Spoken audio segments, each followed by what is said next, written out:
Hello friends, ಎಲ್ಲರಿಗೂ welcome to tarot life. So ಯಾರೆಲ್ಲ ಈ ವಿಡಿಯೋ ಮುಖಾಂತರ ಮೊದಲನೇ ಬಾರಿ ಚಾನಲ್ನ ವಿಸಿಟ್ ಮಾಡ್ತಾ ಇದ್ದೀರಾ, ದಯವಿಟ್ಟು ಚಾನಲ್ಗೆ ಸಬ್ಸ್ಕ್ರೈಬ್ ಮಾಡ್ಕೊಳ್ಳಿ. ಆ್ಯಂಡ್ ಯಾರೆಲ್ಲ ತುಂಬ ಪಾಸಿಟಿವ್ ಆಗಿ ಕಮೆಂಟ್ಸ್ ಮಾಡ್ತೀರಾ, ವಿಡಿಯೋವನ್ನು ನಿಮ್ಮ ಆತ್ಮೀಯರೊಂದಿಗೆ ಶೇರ್ ಮಾಡ್ತೀರಾ, ನಮ್ಮ ಯೂನಿವರ್ಸ್ ಏಂಜಲ್ಸ್ಗೆ ಗ್ರ್ಯಾಟಿಟ್ಯೂಡನ್ನು ತಿಳಿಸ್ತೀರಾ, ತುಂಬ ತುಂಬ ಧನ್ಯವಾದಗಳು. ಎಲ್ಲರಿಗೂ ಒಳ್ಳೆಯದಾಗಲಿ. ಓಕೆ, ಸೊ ಬನ್ನಿ ಕ್ವಿಕ್ಕಾಗಿ ವಿಡಿಯೋವನ್ನು ಶುರು ಮಾಡೋಣ. ಆ್ಯಂಡ್ ಇಫ್ ಇನ್ ಕೇಸ್ ನಿಮಗೆ ಏನಾದರೂ ಪರ್ಸ್ನಲ್ ಕನ್ಸಲ್ಟೇಷನ್ಸ್ ಬೇಕಿದ್ರೆ ಡಿಸ್ಕ್ರಿಪ್ಷನ್ ಬಾಕ್ಸಲ್ಲಿ ಆಫೀಸ್ ನಂಬರ್ ಇರುತ್ತೆ, ಕಾಂಟ್ಯಾಕ್ಟ್ ಮಾಡ್ಬೋದು. ಓಕೆ, ಸೊ ಕ್ವಿಕ್ಕಾಗಿ ಶುರು ಮಾಡೋಣ.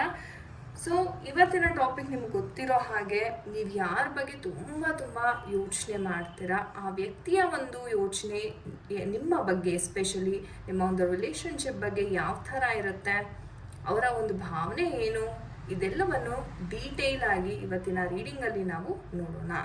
ಸೊ ನೀವು ಮಾಡಬೇಕಾಗಿರೋದಿಷ್ಟೇ, ಮೈಂಡನ್ನು ರಿಲ್ಯಾಕ್ಸ್ ಮಾಡ್ಕೊಳ್ಳಿ ಮೊದಲು. ತದನಂತರ ನಿಮ್ಮ ವ್ಯಕ್ತಿಯ ಹೆಸರು, ಡೇಟ್ ಆಫ್ ಬರ್ತ್ನ ಮೈಂಡಲ್ಲೇ ಚಾಂಟ್ ಮಾಡ್ಕೋತಾ ಇರಿ. ಯೂನಿವರ್ಸಲ್ಲಿ ಪ್ರಾರ್ಥನೆಯನ್ನು ಮಾಡಿ, ಸೊ ಅವರ ಒಂದು ಯೋಚನೆ ನಿಮ್ಮ ಬಗ್ಗೆ ಏನಿದೆ, ಯಾರ ಬಗ್ಗೆ ತುಂಬ ತಲೆ ಕೆಡಿಸ್ಕೊಂಡಿದ್ದೀರಾ, ಆ ವ್ಯಕ್ತಿಯ ಆಲೋಚನೆ ಜನರಲ್ ಯಾವ ರೀತಿ ಇದೆ, ಡಿವೈನ್ ಪ್ಲೀಸ್ ಗೈಡ್ ಮಾಡಿ ನಮ್ಮ ವೀಕ್ಷಕರಿಗೆ. ಏನು ಮೆಸೇಜಸ್ ತಲುಪಬೇಕು, ದಯವಿಟ್ಟು ತಲುಪೋ ಹಾಗಾಗಲಿ ಯೂನಿವರ್ಸ್ ಮೆಸೇಜಸ್. ಓಕೆ, ಮೊದಲನೇದಾಗಿ we have the judgement card ಬರ್ತಾ ಇದೆ, ಚಾರಿಯೇಟ್. ಥಿಂಕ್ ಮಾಡ್ತಾ ಇರಿ, ತುಂಬ ರಿಲ್ಯಾಕ್ಸ್ಡ್ ಆಗಿರಿ, ಯಾವುದೇ ಟೆನ್ಷನ್ ಬೇಡ. And over all energies. Okay, got it. Okay guys, so these are the energies. ನಾನು ಎಕ್ಸ್ಪ್ಲೇನ್ ಮಾಡ್ತೀನಿ. ಮೊದಲನೇದಾಗಿ, ತುಂಬ ಸರಿ ನೀವು ಈ ಒಂದು ವ್ಯಕ್ತಿಯ ಬಳಿ ಹೋಗಿ ನೀವು ಪ್ರೀತಿಯ ಭಿಕ್ಷೆಯನ್ನು ಬೇಡಿದುಂಟು, ಹೌದಾ?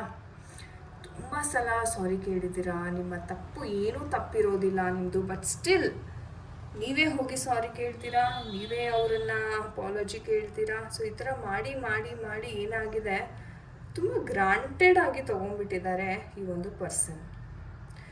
ನೀವು ಬ್ಯಾಕ್ ಟು ಬ್ಯಾಕ್ ಮೆಸೇಜ್ ಮಾಡ್ತಿರ್ತೀರ. ನನಗೆ ಎಷ್ಟೋ ಜನ ಪಾಪ ಪರ್ಸ್ನಲ್ ಕನ್ಸಲ್ಟೇಷನ್ ತೊಗೊಂಡಾಗ ಹೇಳ್ತೀರಾ, ಮೇಡಮ್ ನಾನು ಎಷ್ಟು ಟ್ರೈ ಮಾಡಿದ್ದೀನಿ ಗೊತ್ತಾ, ಒಂದು ರಿಪ್ಲೈ ಆದರೂ ಅವ್ರು ಮಾಡ್ತಾರಾ ನೋಡಿ, ರೈಟ್? ಅಂದರೆ ಅಷ್ಟರ ಮಟ್ಟಿಗೆ ನೀವು ಒಬ್ಸೆಸ್ಡ್ ಆಗಿಬಿಟ್ಟಿರ್ತೀರ ಈ ಪರ್ಸನ್ ಬಗ್ಗೆ. ಓಕೆ, ಬಟ್ ಯಾಕೆ ಆ ಥರ ಮಾಡ್ತಾರೆ ಅವರು ಅನ್ನೋದು ನೋಡೋದಾದರೆ ಸೂಕ್ಷ್ಮವಾಗಿ, ಇಲ್ಲಿ ಥರ್ಡ್ ಪಾರ್ಟಿ ಇನ್ಫ್ಲೂಯೆನ್ಸ್ ತುಂಬಾ ಕಾಣಿಸ್ತಾ ಇದೆ. ಓಕೆ, ಥರ್ಡ್ ಪಾರ್ಟಿ ಇನ್ಫ್ಲೂಯೆನ್ಸ್ ಬಹಳಷ್ಟು ನಾವು ನೋಡ್ತಾ ಇದ್ದೀವಿ. ಅಂದರೆ ಮನಸ್ಸು ಕೆಡಿಸ್ತಕ್ಕಂಥದ್ದು, ಅಥವಾ ಓಕೆ ನೀನು ಯಾಕೆ ಹೀಗೆ ಅಥವಾ ಈತನ ಜೊತೆ ಸುತ್ತಾಡ್ತೀಯಾ, ನಿನಗೆ ಇನ್ನೂ ಬೆಟರ್ ಪಾರ್ಟ್ನರ್ ಸಿಗ್ತಾರೆ, ಯಾಕೆ ನೀನು ಕಾಂಪ್ರಮೈಸ್ ಮಾಡ್ಕೋತೀಯ, ಬೇಕಾ ನಿನಗಿದೆಲ್ಲ, ಮುಂದೆ ಫ್ಯೂಚರಲ್ಲಿ ನಿಮ್ಮ ಪೇರೆಂಟ್ಸ್ ಒಪ್ಕೋತಾರ, ಈ ಥರ ಅವ್ರಿಗೆ ಮೈಂಡ್ ಅಂತಕ್ಕಂಥದ್ದನ್ನ ತುಂಬ ಯಾರೋ ಇನ್ಫ್ಲೂಯೆನ್ಸ್ ಮಾಡ್ತಿದ್ದಾರೆ. ಅಂದರೆ ನೀವು ಆದಷ್ಟು ಸುಧಾರಣೆ ಮಾಡಬೇಕು ಸಿಚುವೇಶನ್ ಅಂತ ಹೋಗ್ತಾ ಇದ್ದೀರಾ, ಹೌದಾ? ನೀವು ಯಾಕೆ ಪದೇ ಪದೇ ಟೆಕ್ಸ್ಟ್ ಮಾಡ್ತಿದ್ದೀರಾ ಅಂದರೆ, ಒಮ್ಮೆ ಮಾತಾಡಿದ್ರೆ ಕೂತ್ಕೊಂಡು ಎಲ್ಲ ಅದು ಸುಧಾರಣೆ ಆಗುತ್ತೆ ಅನ್ನೋದೊಂದು ಅಭಿಪ್ರಾಯ, ಹೌದಾ? ಬಟ್ ಇಲ್ಲಿ ಏನಾಗ್ತಾ ಇದೆ, ಅದು ಸುಧಾರಣೆ ಆಗೋದಕ್ಕೆ ಅವ್ರು ಅವಕಾಶನೇ ಕೊಡ್ತಾ ಇಲ್ಲ. ಅಷ್ಟು ಇನ್ಫ್ಲೂಯೆನ್ಸನ್ನು ಮಾಡ್ತಾ ಇದ್ದಾರೆ ನಿಮ್ಮ ಪರ್ಸನ್ ಮೈಂಡ್ ಮೇಲೆ. ಯಾರೋ ಒಂದು ಥರ್ಡ್ ಪರ್ಸನ್ ಅವರ ಫ್ರೆಂಡ್ಸ್ ಝೋನಲ್ಲೇ ಇರೋ ಥರ ಇಲ್ಲಿ ಎನರ್ಜೀಸ್ ಕಾಣಿಸ್ತಾ ಇದೆ. ಓಕೆ, ಆ್ಯಂಡ್ ಯಾರೆಲ್ಲ ಆಲ್ರೆಡಿ ಹೇಳಬೇಕು ಅಂದರೆ, ಒಂದು ಶುಭ ಕಾರ್ಯ ನಡಿಬೇಕಿತ್ತು ನಿಮ್ಮ ಒಂದು ಮತ್ತು ನಿಮ್ಮ ಒಂದು ಪರ್ಸನಿನ ಲೈಫಲ್ಲಿ. ಒಂದು ಶುಭ ಕಾರ್ಯ, ಒಂದು ಸೆಲೆಬ್ರೇಷನ್ಸ್, ಒಂದು ಮದುವೆ, ಒಂದು ಎಂಗೇಜ್ಮೆಂಟ್ ಅಂತಕ್ಕಂಥದ್ದು ನಡಿಬೇಕಿತ್ತು. ಬಟ್ ಯಾವುದೋ ಒಂದು ಇನ್ಫ್ಲೂಯೆನ್ಸ್ ಅಥವಾ ಯಾವುದೋ ಮಾತು ಕೇಳಿಕೊಂಡು ಅವ್ರು ಇಷ್ಟರ ಮಟ್ಟಿಗೆ ಬದಲಾಗಿದ್ದಾರೆ ಅನ್ನೋದನ್ನ ನಿಮಗೆ ಸಹಿಸ್ಲಿಕ್ಕಾಗ್ತಾ ಇಲ್ಲ, ಹೌದಾ? ರೈಟ್?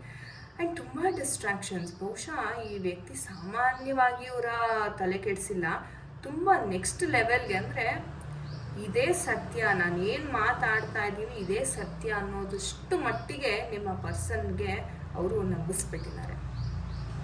ಓಕೆ, ಆ್ಯಂಡ್ ಇವರು ಸಹ ಮಂಕ್ ಬರೆದಿರೋ ಥರ ಅವ್ರು ಏನೇ ಹೇಳಿದ್ರು ಹೌದು ಅವ್ರು ಹೇಳೋದು ನಿಜ ಅಂತ ತುಂಬ ಬ್ಲೈಂಡಾಗಿ ನಂಬ್ತಾ ಇದ್ದಾರೆ.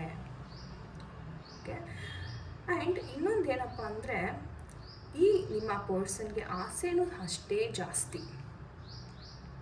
ಓಕೆ, ದುಡ್ಡಿನ ಆಸೆ ಇರ್ಬೋದು, ಅಥವಾ ನಾನು ಐಷಾರಾಮಿ ಜೀವನವನ್ನು ನಡೆಸಬೇಕು ಅನ್ನೋ ಒಂದು ಲಕ್ಸುರಿಯಾಗಿ ನಾನು ಇರಬೇಕು, ಸಕ್ಸಸ್ ಬೇಕು, ನನಗೆ ಅಚೀವ್ಮೆಂಟ್, ಎಲ್ಲರೂ ನನಗೆ ಮರ್ಯಾದೆ ಕೊಡಬೇಕು, ನನ್ನನ್ನು ರಾಣಿ ಥರ ನೋಡಬೇಕು ಅನ್ನೋದೊಂಥರ ಆಸೆ ಜಾಸ್ತಿ. ಆ್ಯಂಡ್ ಆ ಆಸೆಯನ್ನೇ ಒಂದು ವೀಕ್ನೆಸ್ ಪಾಯಿಂಟಾಗಿ ಇಟ್ಕೊಂಡು ಇವರ ಮೈಂಡನ್ನು ವಾಶ್ ಮಾಡೋದಕ್ಕೆ ಒಂದು ಪರ್ಸನ್, ಯಾರೋ ಒಂದು ಥರ್ಡ್ ಪರ್ಸನ್ ತುಂಬ ಪ್ರಯತ್ನವನ್ನು ಪಡ್ತಾ ಇದ್ದಾರೆ. ಆದಷ್ಟು ಈ ಥರ್ಡ್ ಪರ್ಸನ್ ಯಾರು, ಯಾವುದಕ್ಕೋಸ್ಕರ ಅವ್ರು ಮಾಡ್ತಾ ಇದ್ದಾರೆ, ಜೆಲಸಿ ಅನ್ನೋದು ಒಂದು ರೀಸನ್. ಯಾಕಂದರೆ ಅವ್ರು ಸಹಿಸ್ಲಿಕ್ಕೆ ಆಗ್ತಿಲ್ಲ ನೀವಿಬ್ಬರು ಅಷ್ಟು ಚೆನ್ನಾಗಿರೋದು, ಆ ಒಂದು ಕಾರಣ. ಜೆಲಸಿ ಅನ್ನೋದು ಒಂದು ಕಾರಣ ಇದ್ದೇ ಇದೆ. ಅದಲ್ಲದೆ ಇನ್ನೇನಾದರೂ ಕಾರಣ ಇದೆಯಾ ಅನ್ನೋದನ್ನು ನೀವು ಸೂಕ್ಷ್ಮವಾಗಿ ಸ್ವಲ್ಪ ಇನ್ವೆಸ್ಟಿಗೇಷನ್ ಮಾಡಬೇಕಾಗತ್ತೆ. ಓಕೆ, ಆ್ಯಂಡ್ ಎಮೋಷ್ನಲಿ ನೋಡೋದಾದರೆ ನಿಮ್ಮ ಪರ್ಸನ್ ಸ್ವಲ್ಪ ಎಮೋಷ್ನಲ್, ಹೌದು. ಯಾಕಂದರೆ ಯಾರಾದರೂ ಏನಾದರೂ ಸಹಾಯ ಕೇಳಿದ್ರೆ ಅದು ಅಯ್ಯೋ ಅನ್ನೋದು ಜಾಸ್ತಿ. ಅಂದರೆ ಒಂದು ಸ್ವಲ್ಪ ಮೃದುವಾದ ಮನಸ್ಸು, ತುಂಬ ಬೇಗ ಕರಗಿಬಿಡ್ತಾರೆ. ಸೊ ಅದರಿಂದ ಬಹಳಷ್ಟು ಜನ ಅಡ್ವಾಂಟೇಜ್ ತೊಗೊಂಡ್ಬಿಡ್ತಾರೆ. ಸೊ ಇದು ಸಹ ಒಂದು ರೀಸನ್. ಮೊದಲನೇದಾಗಿ ಜೆಲಸ್ ಒಂದು ರೀಸನ್. ಇನ್ನೊಂದು ಸೆಕೆಂಡ್ರಿ ಒಂದು, ನಿಮ್ಮ ಪರ್ಸನ್ ಇಷ್ಟು ಮೃದುವಾಗಿದ್ದಾರೆ, ಇಷ್ಟು ಸಾಫ್ಟ್ ಆಗಿದ್ದಾರೆ. ಓಕೆ, ಆ ಒಂದು ವ್ಯಕ್ತಿಯ ಅಡ್ವಾಂಟೇಜ್ ತೊಗೊಳ್ಳೋವಂಥ ಜನ ತುಂಬ ಬೇಗ ಇನ್ಫ್ಲೂಯೆನ್ಸ್ಗೆ ಒಳಗಾಗ್ಬಿಡ್ತಾರೆ ಈ ಪರ್ಸನ್. ಅದೇ ಬಂದಿರೋದು. ಸೊ ಆ ಒಂದು ಕಾರಣದಿಂದ ಇಷ್ಟೆಲ್ಲ ಸಮಸ್ಯೆ ಅಂತಕ್ಕಂಥದ್ದು ನಿಮ್ಮ ನಡುವೆ ನಡೀತಿದೆ. ನೋಡೋಣ ನಮ್ಮ ಏಂಜಲ್ಸ್ ಯಾವ ಒಂದು ಗೈಡೆನ್ಸ್ ಕೊಡ್ತಾರೆ ಈ ಒಂದು ವಿಚಾರದಲ್ಲಿ. ಪ್ರೇ ಮಾಡಿ ಏಂಜಲ್ಸ್ಗೆ ನಿಮ್ಮ ಕಡೆಯಿಂದಾನು. Wow guys, success. ಸೊ ಈ ಒಂದು ವಿಚಾರದಲ್ಲಿ ನಿಮಗೆ ಸಕ್ಸಸ್ ಸಿಗ್ತಾ ಇದೆ. ಈ ಪ್ರಾಬ್ಲಮಿಂದ ನೀವು ಹೊರಗಡೆ ಬರ್ತೀರಾ. And within the next few months ನೋಡಿ ಎಷ್ಟು ನೇರವಾಗಿ ಏಂಜಲ್ಸ್ ಉತ್ತರವನ್ನು ಕೊಡ್ತಾ ಇದ್ದಾರೆ. ವಾವ್, ಅದ್ಭುತ ಅಂತಲೇ ಹೇಳ್ಬೋದು. ಸೊ ನಿಮ್ಮ ಏಂಜಲ್ಸ್, ನಿಮ್ಮ ಯೂನಿವರ್ಸ್, ನೀವೇನು ಪ್ರೇ ಮಾಡ್ತೀರಾ ಅವ್ರು ಯಾವತ್ತಿಗೂ ನಿಮ್ಮ ಕೈ ಬಿಡೋದಿಲ್ಲ. ನಂಬಿಕೆಯನ್ನು ಇಡಬೇಕಾಗತ್ತೆ ನೋಡಿ. No need to worry. ಎಷ್ಟು ಅದ್ಭುತ ಮೆಸೇಜಸ್ ನಮ್ಮ ಏಂಜಲ್ಸ್ ಕಡೆಯಿಂದ. ಸಕ್ಸಸ್ ಸಿಗುತ್ತೆ ಕೆಲವೇ ತಿಂಗಳಲ್ಲಿ, ದಯವಿಟ್ಟು ತಲೆ ಕೆಡಿಸ್ಕೋಬೇಡಿ ಅಂತ ಎಷ್ಟು ನೇರವಾಗಿ ಹೇಳ್ತಾ ಇದ್ದಾರೆ. ಅದ್ಭುತ. ಸೊ ನನ್ನ ಕಡೆಯಿಂದಾನು ಗ್ರ್ಯಾಟಿಟ್ಯೂಡ್ ಏಂಜಲ್ಸ್ಗೆ. ನೀವು ಸಹ ಗ್ರ್ಯಾಟಿಟ್ಯೂಡನ್ನು ತಿಳಿಸಿ ಕಮೆಂಟ್ ಸೆಕ್ಷನಲ್ಲಿ ಮರಿಬೇಡಿ. ಓಕೆ, ಆಲ್ರೆಡಿ ಸಾಕಷ್ಟು ಜನ ತಿಳಿಸ್ತೀರಾ, ತುಂಬ ಖುಷಿ ಆಗುತ್ತೆ. ಸೊ ಯಾರೆಲ್ಲ ಹೊಸಬ್ರು ಇದ್ದೀರಾ ನೀವು ಸಹ ದಯವಿಟ್ಟು ನಮ್ಮ ಏಂಜಲ್ಸ್ಗೆ ಗ್ರ್ಯಾಟಿಟ್ಯೂಡನ್ನು ಕಮೆಂಟ್ ಸೆಕ್ಷನಲ್ಲಿ ತಿಳಿಸ್ಕೊಡಿ. Okay, so we have this messages. ಒಂದು ಚೈನ್ ಆಫ್ ಇವೆಂಟ್ ನಿಮ್ಮ ಲೈಫಲ್ಲಿ ನಡೀತಾ ಇದೆ ಅಂತಲೇ ಹೇಳ್ಬೋದು. ಆ್ಯಂಡ್ ರಿಸ್ಕನ್ನು ತಗೋಬೇಡಿ. ಓಕೆ, ರಿಸ್ಕ್ ಸ್ವಲ್ಪ ಕಮ್ಮಿ ಮಾಡಿ. ಅಂದರೆ ನೀವೇನೇ ಒಂದು, ನಾನು ಹೇಳಿದ್ನಲ್ಲ, ಅಫ್ಕೋರ್ಸ್ ಈ ಪರ್ಸನ್ನ ಬಿಟ್ಟಿರೋದಕ್ಕೆ, ಯಾಕಂದರೆ ಥರ್ಡ್ ಪರ್ಸನ್ ಇರೋದ್ರಿಂದನೂ ಸ್ವಲ್ಪ ರಿಸ್ಕಿ ಅನಿಸ್ತಾ ಇದೆ ನಿಮಗೆ ಈ ಸಂಬಂಧ. ಬಟ್ ಆದ್ರೂ ನೀವು ಸ್ವಲ್ಪ ಕೇರ್ಫುಲ್ಲಾಗಿ, ನಾನು ಹೇಳಿದ್ನಲ್ಲ ಅವ್ರ ಹಿಂದೆ ಏನು ಕಾರಣ ಇದೆ, ಯಾವ ಥರ ಒಂದು ವಾತಾವರಣ ಇದೆ, ಇದೆಲ್ಲ ಸ್ವಲ್ಪ ನೀವು ಮಾಹಿತಿಯನ್ನು ಪಡೆದ್ರೆ ನಿಮಗೆ ಕ್ಲಾರಿಟಿ ಅಂತಕ್ಕಂಥದ್ದು ಸಿಗುತ್ತೆ. ಒಂದು ಗಿಫ್ಟ್ ಅಂತಕ್ಕಂಥದ್ದು ನಿಮಗೆ ಫ್ಯೂಚರಲ್ಲಿ ವೆಯ್ಟ್ ಮಾಡ್ತಾ ಇದೆ ಅಂತಲೇ ಹೇಳ್ಬೋದು. ಏನೋ ಒಂದು ಗುಡ್ ನ್ಯೂಸ್, ಏನೋ ನಿಮಗೆ ತುಂಬ ಅಮೂಲ್ಯವಾದ ಒಂದು ವಸ್ತು ಅಥವಾ ವ್ಯಕ್ತಿ ವೆಯ್ಟ್ ಮಾಡ್ತಾ ಇದ್ದಾರೆ ಫ್ಯೂಚರಲ್ಲಿ ಅಂತಲೇ ಹೇಳ್ಬೋದು. Beautiful reading. So thank you guys. So guys, ಇದಾಗಿತ್ತು ಇವತ್ತಿನ ಒಂದು ರೀಡಿಂಗ್. ಐ ಹೋಪ್ ನಿಮಗೆ ಕನೆಕ್ಟ್ ಆಗಿದೆ, ಆ ಜೊತೆ ಎಲ್ಲ ರೆಸೊನೇಟ್ ಆಯಿತು. ಖಂಡಿತ ಕಮೆಂಟ್ ಸೆಕ್ಷನಲ್ಲಿ ತಿಳಿಸಿ.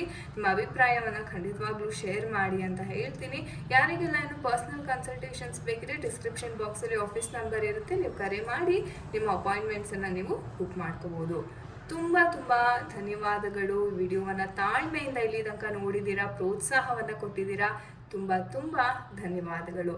ನಾನು ನಿಮಗೆ ಸಿಗ್ತೀನಿ ಮುಂದಿನ ವಿಡಿಯೋದಲ್ಲಿ. ನಮಸ್ತೆ ಎಲ್ಲರಿಗೂ. ಹರೇ ಕೃಷ್ಣ.